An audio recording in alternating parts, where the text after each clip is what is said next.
Salutations tête de naze, je suis le chef et bienvenue dans Mini Menu Manga. Et au menu aujourd'hui, putain de merde.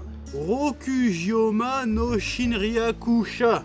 Putain. Rokujioma no Shinryakusha, qu'on pourrait traduire par un truc du genre les envahisseurs des 6 tatamis de l'appart. Ce qu'il y a de bien, c'est que c'est pas du tout long comme titre. C'est à l'origine une série de light novels écrite par Takahaya et illustrée par Poco, publiée par Robi Japan depuis 2009. Comme quasiment tous les light novels, il a été adapté en manga et bien évidemment en animé. L'animé a débuté le 11 juillet et passe chez nous chez Crunchyroll, et est aussi produit par le studio Silverlink. Et là tu vas m'entendre en off te résumer l'histoire. À cause de ses problèmes d'oseille, Kotaro, jeune lycéen, est obligé de vivre dans un Rokujuma, un petit studio de 9 mètres carrés. Mais pour lui c'est une bonne affaire car il n'a quasiment pas de loyer à payer, parce qu'il paraît que l'appart est hanté. Mais lui il s'en bat les steaks, il ne croit pas à ces conneries, sauf qu'il y a vraiment un fantôme. Tu t'y attendais pas celle-là, hein?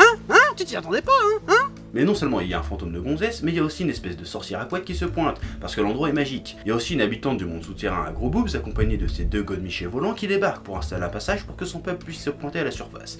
Et enfin il y a une princesse extraterrestre et son assistante qui débarquent pour coloniser la chambre, puis le monde. Et là je sais ce que tu te dis, que ça va sans doute être la partouze la plus chelou de tous les temps. Mais en fait non, ils vont juste se disputer l'appartement en s'affrontant dans diverses épreuves débiles, le but étant de grappiller le territoire des autres à l'issue de ces jeux, territoire symbolisé par des tatamis, d'où le titre. Ouais c'est complètement con mais faut quand même bien s'accrocher pour tout suivre. Alors que penser de cet animé? Eh bien c'est plutôt très sympa. Alors je dois avouer que je suis pas bien familier avec ce genre d'animé, d'habitude je regarde pas ce genre de truc, mais ça m'a pas paru spécialement original quand même, parce que le coup du gars qui se retrouve du jour au lendemain entouré de gonzesses surnaturelles, ça a déjà été fait plein de fois comme dans par exemple I My Goddess ou d'autres trucs du genre. Faudra que je fasse un truc sur I My Goddess, un de ces quatre, hein. J'ai tous les VHS à la maison, par contre mon magnétoscope il marche plus.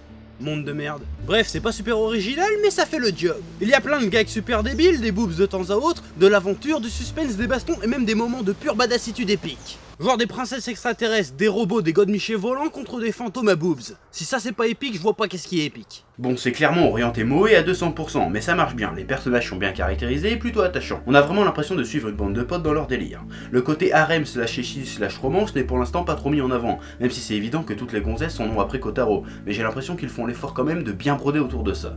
Bon, l'histoire autour casse pas 3 pattes à un canard non plus, mais ça marche, ça reste sympa à suivre. En tout cas, j'ai pas vu les 6 premiers épisodes passer. L'animation n'a rien de spécial, si ce n'est quelques scènes avec des mouvements de caméra assez élaborés qui font bien classe. Les musiques nickel, il y a des thèmes très variés, ça va de la musique un peu mignonnette à des thèmes plus grandiloquents bien classe.